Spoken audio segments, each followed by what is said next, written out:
প্রিয় ফাইন্যান্স লাভারগণ আপনাদেরকে স্বাগতম জানাচ্ছি আরেকটি নতুন ভিডিওতে। আজকের ভিডিওতে আমরা ডিসকাস করব ব্রিটিশ আমেরিকান টোবাকো নিয়ে।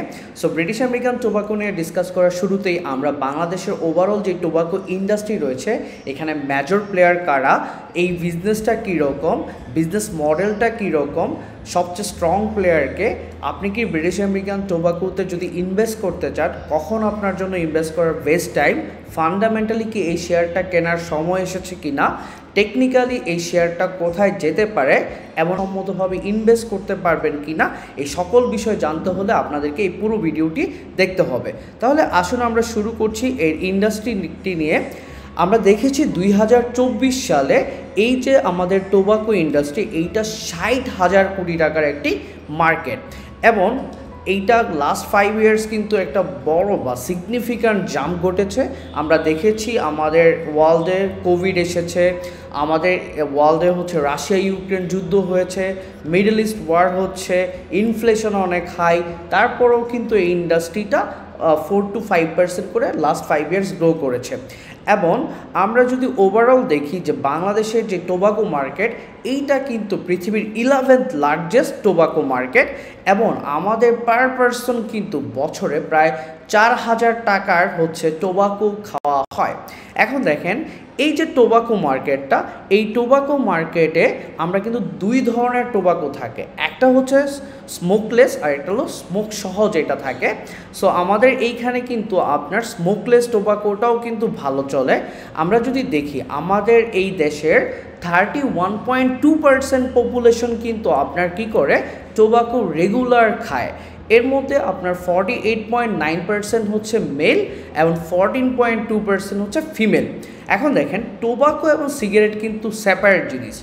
টোবাকো এবং সিগারেট এর মধ্যে কিছু ডিফারেন্স আছে, যেমন গুল, তারপর জর্দা, এগুলোকেও কিন্তু টোবাকো বলা হয়, সিগারেটকেও টোবাকো বলা হয়। বাট শুধু যদি আমরা সিগারেট সেগমেন্টটা ধরি, যে আমাদের দেশের প্রত্যেক 100 জনে 13 জন মানুষ কিন্তু সিগারেট খায়, এবং আমরা যেজন ছেলের মধ্যে 26 জন ছেলেই কিন্তু আপনার সিগারেট খায়, এবং 1000 জনে 2 জন মেয়ে হচ্ছে আমাদের এইখানে সিগারেট খায়। সো এই নাম্বারটা কিন্তু মানে খুবই ফ্যাসিনেটিং একটা নাম্বার।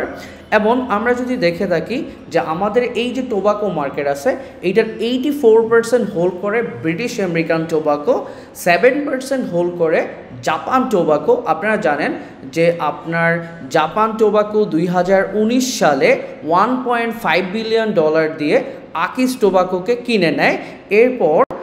এরপর এখন তারা মার্কেটের সেকেন্ড লার্জেস্ট প্লেয়ার, ওদের 7% টোটাল সিগারেটের সেলসে 7% জেনারেট করে জেটিআই, দ্যাট মিনস 6% সেল করে হচ্ছে আবুল খায়ের, এবং হচ্ছে আপনার ফিলিপ মরিসের হচ্ছে 0.2%, এবং অন্যান্য কিছু নন ব্র্যান্ডেড এবং ইলিসিট সিগারেট ম্যানুফ্যাকচারদের 2.8% হচ্ছে আপনার কি হয়, সিগারেট বিক্রি হয়। আমরা টোবাকো নিয়ে আরেকটু যদি স্টাডি করি, যে আমাদের দেশে টোটাল 4 কোটি মানুষ কিন্তু আপনার টোবাকো খায়, এর মধ্যে হচ্ছে আপনার 3 কোটি ছেলে এবং 92 লাখ হচ্ছে মেয়ে, যাদের বয়স 15 থেকে অ্যাকচুয়ালি 70-এর মতো। এবং টোবাকো কনজামশনের দিক দিয়ে আমরা কিন্তু ওয়ার্ল্ডে 5th এবং সাউথ ইস্ট এশিয়ায় 3rd। এখন দেখেন আমাদের দেশে এত মেয়ে যে আমরা বলছি টোবাকো খায়, ওরা কিন্তু সবাই সিগারেট খায় না। আপনারা দেখবেন মেয়েরা ইউজুয়ালি জর্দা এবং গুল খায়, বাট এই ট্রেন্ডটা কিন্তু ভাইস ভার্সা হয়ে যাবে। As the people becoming smart, female R becoming smarter, তারা কিন্তু ওই জর্দা গুল এগুলো থেকে দূরে সরে এসে তারাও কিন্তু সিগারেট খাচ্ছে, which is A demand driver for British American tobacco. এখন দেখেন বাংলাদেশে কিন্তু এই যে প্রত্যেক বছর 1,30,000 মানুষ মারা যায় সরাসরি এই সিগারেট খাওয়ার কারণে। এইটার কিন্তু অনেক নেগেটিভ ইফেক্ট আমাদের ইকোনমিতে আছে, এবং অনেক মানুষ কিন্তু অসুস্থ হয়ে যায়, এবং হচ্ছে আপনার আর এই আমরা কিন্তু নন স্মোকার হলেও প্যাসিভ স্মোকার হওয়ার কারণে কিন্তু আমরা অনেকেই সাফার করতে দেখি। আমাদের ইকোনমিতে শুধু টোবাকোর কারণে আমাদের $3.6 বিলিয়ন কিন্তু ওভারঅল লস হয়। এখন দেখেন এই যে আমাদের টোবাকো এত কিছু খারাপ, বাট ইকোনমিতে কিন্তু এটার কিছু পজিটিভ ইম্প্যাক্টও আছে। গত বছর শুধু ব্রিটিশ আমেরিকান টোবাকোই কিন্তু 30,000 কোটি টাকার আর ট্যাক্স এবং ব্যাট দিয়েছে গভর্নমেন্টকে। So it's huge contribution to the economy. At the same time আমি একটু বলে রাখতে চাই যে আমাদের দেশে কিন্তু অনেক জমি আছে যেগুলোতে আপনার টোবাকোর ফার্মিং হয়। যেমন আমরা যদি দেখি আমাদের কিন্তু ওয়ার্ল্ডে এখন আমরা 11th লার্জেস্ট টোবাকো প্রডিউসার, এবং গ্লোবালি 1.6% টোবাকো প্রডিউস করে থাকি আমরা, এবং আমাদের 40.6,000 হেক্টরস অফ ল্যান্ডে কিন্তু আমাদের এই টোবাকো চাষ হয়, এবং এইগুলো মেনলি হয় লালমনিরহাট, নীলফামারী, কুষ্টিয়া এইসব এরিয়াতে। যদিও এখানে কিছু ইকোনমিক হ্যাজার্ড ডেফিনেটলি আছে। তাহলে দেখেন এই যে আমরা টোবাকো একটা হলো মিডিয়াম আর একটা হলো লো। আপনারা যদি দেখে থাকেন যে বাংলাদেশে টোটাল যেই সিগারেট বিক্রি হয় এর 66% হচ্ছে লো সেগমেন্টে। এরপর হচ্ছে আপনার আমাদের যদি দেখি আমরা মিডিয়াম সেগমেন্টে 12%, হাই সেগমেন্টে 12%, এবং প্রিমিয়াম সেগমেন্টে ওভারঅল সেলসের 10% হচ্ছে কি হয় আপনার সিগারেট সেল হয়। এমন আপনি জেনে অবাক হবেন যে শুধু গত বছর, দ্যাট মিনস 2023 সালে 102 কোটি স্টিক সেল করেছে বিএটি, এবং ওরা এক্সপেক্ট করছে এইটা 8,000 ক্রোড় স্টিক হয়ে যাবে এই বছর। এবং শুধু ব্রিটিশ আমেরিকান টোবাকোই কিন্তু আপনার 40,379 কোটি টাকা সেল করেছেন। আপনার হচ্ছে আপনার টোবাকো ওভারঅল সেল করেছেন, সিগারেট সেল করেছেন 40,379 কোটি টাকা। এখন দেখেন এই যে আমরা বলছি যে সিগারেটের 4টা সেগমেন্ট আছে। লো সেগমেন্টে লাস্ট ইয়ারের গ্রোথ হয়েছে 9%, যেখানে বিএটির আছে ডার্ভি, রয়্যালস, হলিউড এবং পাইলট। অন্যদিকে জেটিআইয়ের আছে শেক, রিয়েল এবং কেটু, আর আবুল খায়ের আছে হচ্ছে মেরাইস অ্যান্ড সামন। অন্যদিকে আমরা যদি দেখি সবচেয়ে বেশি গ্রোথ ছিল লাস্ট ইয়ারের মিডিয়াম রেঞ্জে, যেখানে আমরা দেখছি যে লাকি স্ট্রাইক রয়েছে বিএটির এবং স্টার রয়েছে বিএটির। অন্যদিকে ক্যামেল জেটিআইয়ের, এবং ক্যামেল কিন্তু লঞ্চ হয়েছে খুবই রিসেন্ট এবং এটা কিন্তু খুব ভালো পারফর্ম করছে বিএটির সাথে। কিন্তু ও কিন্তু বড় একটা কম্পিটিশন করছে, এবং ওর ন্যাভি ব্যান্ডটা কিন্তু আপনারা অলরেডি সবাই জানেন। এছাড়া হচ্ছে র্যালিটাও কিন্তু মোটামুটি ভালো চলে। আর হাই সেগমেন্টে শুধুমাত্র বিএটির প্রোডাক্ট আছে গোল্ড লিফ, ক্যাপস্টন অ্যান্ড হচ্ছে পলমল, যেগুলো কিন্তু লাস্ট ইয়ার 12% ডিগ্রোথ হয়েছে। এমন আপনি যদি দেখে থাকেন যে প্রিমিয়াম সেগমেন্টে আছে ব্যানসন, যেটা কিন্তু 9% ডিগ্রোথ হয়েছে। এবং এই ইন্ডাস্ট্রিটা কিন্তু হাইলি রেগুলেটেড, এনবিআর কিন্তু প্রাইস সেট করে দেয়, এবং এই বছর কিন্তু আপনারা দেখে থাকবেন যে এনবিআর সবচেয়ে বেশি প্রাইস বাড়িয়ে দিয়েছে লো সেগমেন্টে, এরপরে বাড়িয়েছে প্রিমিয়াম সেগমেন্টে। এইটার কিন্তু একটা ইফেক্ট আছে। আমরা দেখেছি যে লাস্ট ইয়ারে কিন্তু বিএটির সেলস ওই রকম বাড়ে নাই। এর পেছনে একটা বড় কারণ হচ্ছে যখন গভর্নমেন্ট প্রিমিয়াম সেগমেন্টে, এনবিআর প্রিমিয়াম সেগমেন্টে অনেক বেশি প্রাইস ইনক্রিজ করেছে, অ্যাট দ্য সেম টাইম আমাদের ইকোনমিতে অনেক ইনফ্লেশন, তখন কিন্তু মানুষ সুইচ করে প্রিমিয়াম এবং হাই থেকে মিডিয়ামে, কিন্তু মিডিয়াম এবং লোয়ের দিকে কনভার্সন হয়েছে। সো এই যে আমাদের পারচেজিং পাওয়ার প্যারিটি কমে গিয়েছিল গত বছর, এবং এখনও কিন্তু ইনফ্লেশন অনেক হাই। সো বিইটি কিন্তু এই সেগমেন্টগুলোতে একটু সাফার করছে। বাট আমরা যদি বলি বিইটিকে আজীবন এই জিনিসটা সাফার করবে না, বিইটি কিন্তু আপনার 113 বছর ধরে বাংলাদেশে ব্যবসা করে যাচ্ছে। আপনার যদি দেখেন বাংলাদেশের সবচেয়ে স্ট্রং যেই ডিস্ট্রিবিউশন চ্যানেল রয়েছে এটা কিন্তু বিইটির। ওর প্রায় 15,500টা ডিস্ট্রিবিউটর রয়েছে, এবং প্রায় 16 লাখ দোকান কিন্তু বিইটির সিগারেট বাংলাদেশে সেল করে থাকে। It's a huge distribution network. এবং আপনারা দেখবেন যে এই যে বিইটি, সে কিন্তু আপনার তার এমপ্লয়ি রয়েছে 1670 জনের মতো, বাট সে কিন্তু বাংলাদেশে প্রায় 52,000 ফার্মার্সকে সার্ভ করে থাকে। এই ফার্মার্সগুলো থেকে সে কিন্তু টোবাকো লিফটা নিয়ে থাকে। এবং আমরা দেখেছি শুধুমাত্র গত বছরই তারা টোবাকো লিফ এক্সপোর্ট করেছে 473 কোটি টাকা। So it's huge in terms of sales. এই বিএটির যদি আমরা বিজনেস মডেলটা আপনাদেরকে বলি, যে প্রথম তারা এই যে 52,000 ফার্মার্স থেকে আপনার টোবাকো লিফটা নিয়ে যায় বিএটির লিভ প্ল্যান্টে, ওইখান থেকে ওরা প্রোডাকশন করে, প্রসেসিং করে, স্টোরেজ করে, ডিস্ট্রিবিউশন চ্যানেলে পাঠায়, এরপর এন্ড কাস্টমার কাছে সেল করে। এখানে আপনারা দেখবেন এই যে প্রোডাকশন, প্রসেসিং অ্যান্ড স্টোরেজে কিন্তু অনেক লিভ এক্সপোর্টও করে দেওয়া হয়। সো এইটা হচ্ছে বেসিক ওদের আপনার বিজনেস মডেল। আমরা অলরেডি ওদের কি কি ব্র্যান্ড আছে এগুলো আপনাদেরকে বলেছি। ওদের কিন্তু আপনার ঢাকা এবং সাভারে হচ্ছে 2টা ফ্যাক্টরি আছে, এবং হচ্ছে আপনার গ্রিন লিফ থ্রেশিং প্ল্যান্ট আছে কুষ্টিয়াতে, এবং গ্রিন লিফ রিড্রাইং প্ল্যান্ট আছে হচ্ছে আপনার ময়মনসিংহে, এবং সারা দেশেই কিন্তু আপনার লিফ কালেকশনের জন্য অনেকগুলো বুথ তাদের আছে। সো এইটা হলো ওভারঅল বিএটির বিজনেস। এবং আমরা যদি দেখে থাকি যে গত বছর মানে এই বছর 6 মাসে কিন্তু কোম্পানিটার total sales in terms of gross revenue 11% বেড়েছে, যেটা আপনার গত 5 বছরের সিএজিআর ছিল 11.61%। On the other hand net revenue কিন্তু কোম্পানিটার এই বছর মাত্র 7% বেড়েছে, যেটা হিস্ট্রিক্যালি ছিল 10.9%। এটা কমার পেছনে আমরা একটু আগে একটা কারণ বলেছি যে আমাদের এখানে ইনফ্লেশন বাড়ার কারণে কিন্তু বিএটি একটু হলো হিট খেয়েছে, এবং আমরা এক্সপেক্ট করি বাংলাদেশে 6 মাস পরে ইনফ্লেশন 7 থেকে 8%-এর দিকে এসে পড়বে, এবং 1 বছর পরে ইনফ্লেশনটা আপনার হয়তোবা আবার 6-7-এর দিকে এসে পড়বে। তখন কিন্তু বিএডির সেলসটা আবার গ্রো করবে, যখন মানুষের পারচেজিং পাওয়ারটা আস্তে আস্তে আবার বাড়তে থাকবে। বিএডির একটি প্রবলেম হচ্ছে এর পেইড আপ ক্যাপিটাল, 540 কোটি টাকার পেইড আপ ক্যাপিটাল, 54 কোটি শেয়ার, যদিও ফ্রি ফ্লোট অনেক কম, প্রায় 72% হচ্ছে, 73% হচ্ছে স্পন্সর হোল্ডিং, গভর্নমেন্টের হোল্ডিং আছে 0.64%।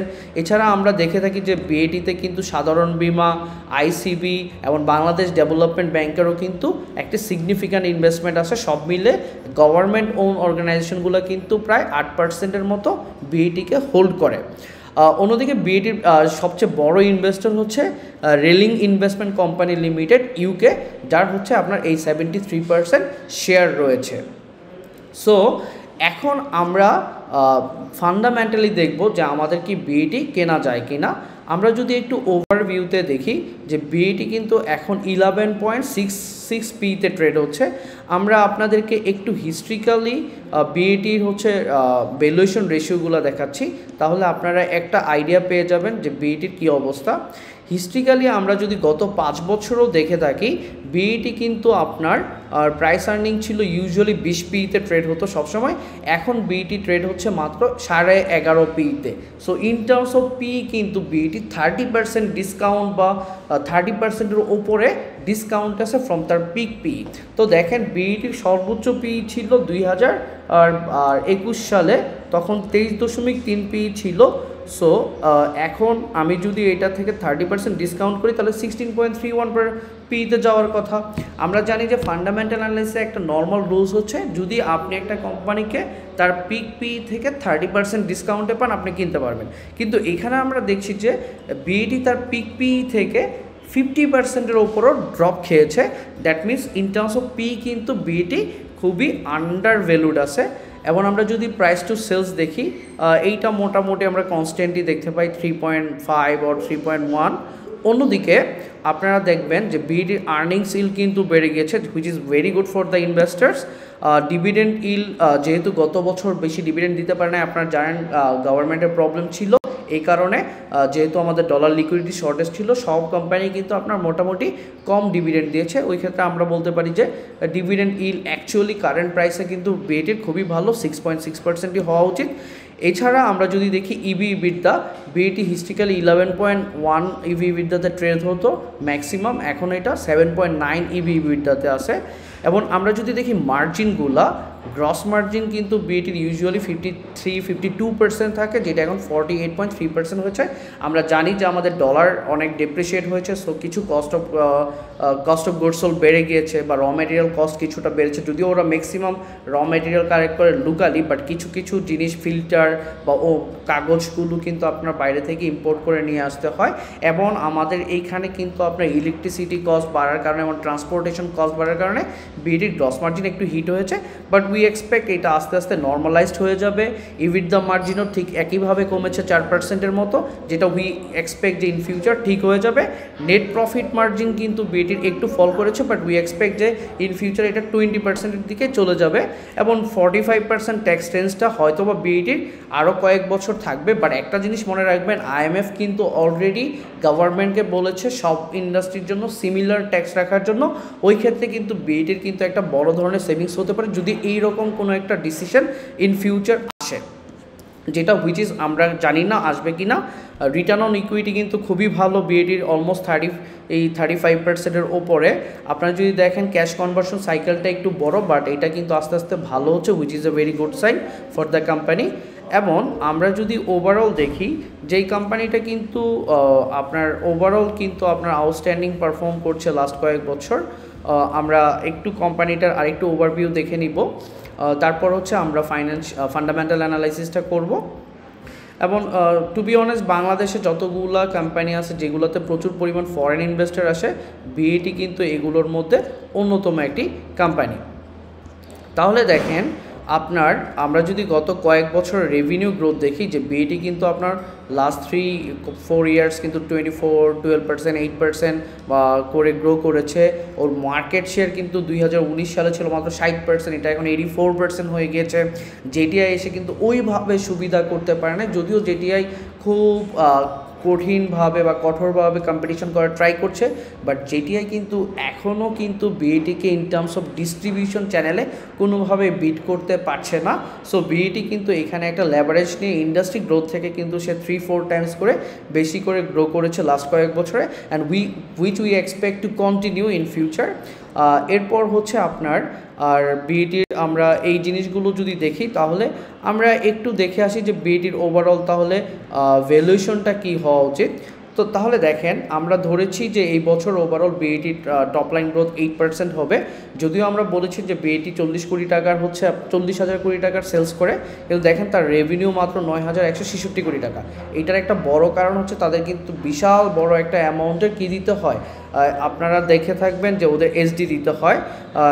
এখানে আমাদের লেখা আছে কিন্তু এই যে আমাদের 65%-এর মতো কিন্তু এসডি দিতে হয়, গভর্নমেন্টের সাথে কিন্তু এটা শেয়ার করে ফেলতে হয়, তাহলে কিন্তু ওর এত থাকে না।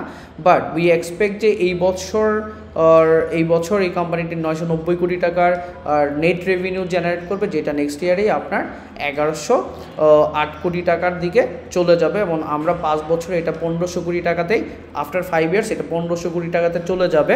We expect that. এবং as inflation will be under control by next years, we expect যে নেক্সট ইয়ার থেকে কোম্পানিটা আবার নর্মালাইজড হয়ে গ্রো করবে, এবং যখন কোম্পানিটা নর্মালাইজড করে গ্রো করবে এবং ইকোনমিতে ইনফ্লেশন কমে আসবে, তখন কিন্তু ওর আবার ইভিআইটি মার্জিন যেটা 40% বা 45.5% ছিল, ওইখানে ওরা চলে যাবে। এবং গিভেন 45% ট্যাক্স রেট এবং হিস্ট্রিক্যাল যেই ডেপ্রিসিয়েশন থাকে ওইটাকে যদি আমরা কনসিডার করি, এবং নেক্সট 5 ইয়ার্স যদি বিএটি 500 কোটি টাকা করেও ক্যাপেক্স করে, এবং তার হচ্ছে যেই ওয়ার্কিং ক্যাপিটাল লাগে ওইটাকে যদি সে কন্টিনিউ করে, এবং আমরা যদি হচ্ছে তার কস্ট অফ ডেট 12% ধরি, এবং আমাদের রিস্ক ফ্রি রেট যদি 12% আমরা 12% ধরি, তাহলে ওর ডব্লিউএসসি আসে 12.1%, এবং 12.1% উইথ 3% টার্মিনাল গ্রোথ রেটে কিন্তু আপনার বিএটি 431 টাকায় ট্রেড হওয়া উচিত। এক্ষেত্রে বিএটি 8.2% কিন্তু আপনার কি আছে, আন্ডার ভ্যালুড আছে। আমরা জানি যে আমাদের রিস্ক ফ্রি রেটটা এখন হিস্ট্রিক্যাল হাই, সো এই রিস্ক ফ্রি রেটটা যদি আবার 10%-এর দিকে এসে পড়ে, তখন কিন্তু আমরা দেখব যে বিএটির কিন্তু ভ্যালুয়েশন 560 থেকে 70 টাকার দিকে চলে যাবে। সো এই বছরটা হয়তো বা বিএটি আমরা বলতে পারি given this current risk free rate, BAT হয়তো বা সিগনিফিক্যান্ট ভ্যালুয়েশন হওয়া সম্ভব না, but in the long run আমি এক্সপেক্ট করি ফান্ডামেন্টালি এটা 550 থেকে 600 টাকা যাওয়া পর্যন্ত যাওয়া সম্ভব। এবং রিলেটিভ ভ্যালুয়েশন দিয়েও যদি আমরা বলি, দেখেন এই কোম্পানিটার হচ্ছে আপনার 34 টাকার মতো ইপিএস আসবে। সো 34 টাকাকে যদি আমরা 15 পি দিয়ে দেই, তাহলে 510 টাকা পর্যন্ত যাওয়া সম্ভব। 34 টাকাকে যদি আমরা 20 পি দিয়ে দেই, তাহলে 680 টাকা পর্যন্ত কিন্তু এই শেয়ারটির যাওয়া সম্ভব। অন্যদিকে সো আপনারা জানেন যে বিএডি কিন্তু অনেকগুলো হচ্ছে আপনার স্টক ডিভিডেন্ড দিয়েছে। 2019 সালেও আপনার 300% স্টক ডিভিডেন্ড দিয়েছিল, ওই কারেকশনগুলো কিন্তু হয়েছে। এরপর আমরা দেখেছি যে আপনার এই কোম্পানিটা কিন্তু তার স্টক ডিভিডেন্ড অ্যাডজাস্টমেন্ট করে কিন্তু এই কোম্পানিটা 780 টাকা পর্যন্ত পিকে গিয়েছিল 2021 সালে। সো আমরা একটু দেখব, যদি ওই পয়েন্টটাকে আমরা ধরি বিএটির হায়েস্ট পয়েন্ট, এবং আমরা যদি কোম্পানিটার লোয়েস্ট পয়েন্ট হচ্ছে 310 টাকা, 319 টাকা অ্যাকচুয়ালি, তাহলে এইটা কোথায় যেতে পারে। দেখেন এই কোম্পানিটার পরবর্তী সাপোর্ট হচ্ছে 420 টাকায়। 420 টাকার সাপোর্টটা যদি সে ক্রস করতে পারে, সে 483 টাকা পর্যন্ত যেতে পারবে। 483 টাকার যদি আপনার এটা ভাঙতে পারে তাহলে 533, এবং এইটা যদি ভাঙতে পারে তাহলে 584 টাকা পর্যন্ত কিন্তু যাওয়া সম্ভব আছে।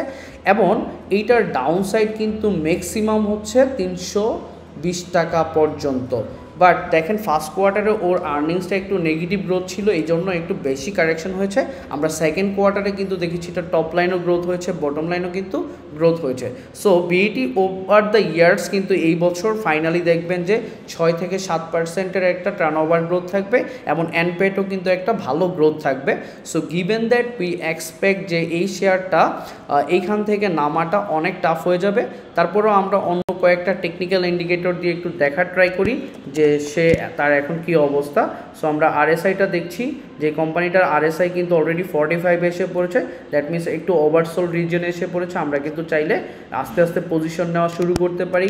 আমরা যদি একটু ম্যাকডিটা দেখি, যে ম্যাকডিটা কিন্তু অলরেডি নেগেটিভ হয়ে গিয়েছে, বাট এটা উই থিঙ্ক যে মার্কেট আর একটু কারেকশন হয়ে আসলে, এবং হচ্ছে আমাদের যদি ইউএসের সাথে যেই রিসেন্ট মিটিংটা হবে এবং ইন্ডিয়ার সাথে যে মিটিংটা হবে, এগুলো যদি ঠিকঠাক থাকে, এবং আমরা যদি world bank, JICA, ADB, IMF এইগুলো থেকে যদি আমরা আমাদের গভর্নমেন্ট যে 6.5 বিলিয়ন বা 7 বিলিয়ন ডলার চেয়েছে, ওইটা যদি পাই, আমাদের ডলার লিকুইডিটি যদি ইজি হয়ে আসে, ইকোনমি যদি বুস্ট আপ হয়, আমাদের লেবার আনরেস্টগুলো যদি কমে যায়, উই এক্সপেক্ট যে বিএডির কিন্তু এখান থেকে বেশি পড়ার চান্স থাকবে না। ওই ক্ষেত্রে কিন্তু বিএডির কিন্তু আপনার 500 550 পর্যন্ত যাওয়ার একটি চান্স থাকবে by the end of this ইয়ার।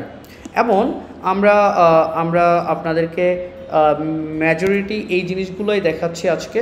আমরা একটু বলিঞ্জার ব্যান্ড দেখি যে এখন কি অবস্থায় আছে, যে কতটুকু যেতে পারে। বলিঞ্জার ব্যান্ডও কিন্তু একটা স্ট্রং সাপোর্ট দেখাচ্ছে 388-এ, এবং ও আপনাকে 429-এ কিন্তু একটা রেসিস্ট্যান্স দেখাচ্ছে। তাহলে দেখেন এখান থেকে বিএটি পড়লে হয়তো বা 390 বা 380 লেভেলে আসতে পারে।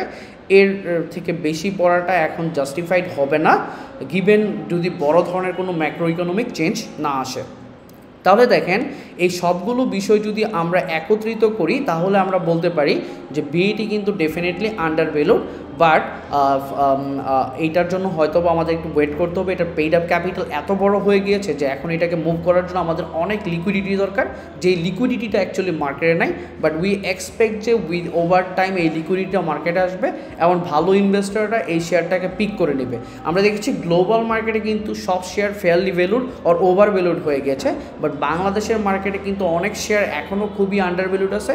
সো আমাদের পলিটিক্যাল সিচুয়েশনগুলো যখন কাম হবে, উই এক্সপেক্ট যে এখান থেকে আমাদের একটি ভালো রিটার্ন হওয়ার চান্স থাকবে। বিএটিতে ইনভেস্টমেন্ট করাটাকে আমাদের জন্য শরিয়া সম্মত কিনা, অ্যাকচুয়ালি কোনো টোবাকো কোম্পানিতে ইনভেস্ট করাটা অ্যাজ পার হচ্ছে আওফি আপনার জন্য শরিয়া সম্মত নয়। আমরা কোন কোন শেয়ার শরিয়া সম্মতভাবে ইনভেস্ট করা যায় এটা নিয়ে একটা ডিটেল ক্লাস নিই। ধন্যবাদ। আগামীকালকে আমরা লাফার্জ বাংলাদেশ নিয়ে ডিসকাস করব। সেই পর্যন্ত সবাই আমাদের সাথে থাকবেন, আমাদের চ্যানেলটি সাবস্ক্রাইব করে রাখবেন। আল্লাহ হাফেজ।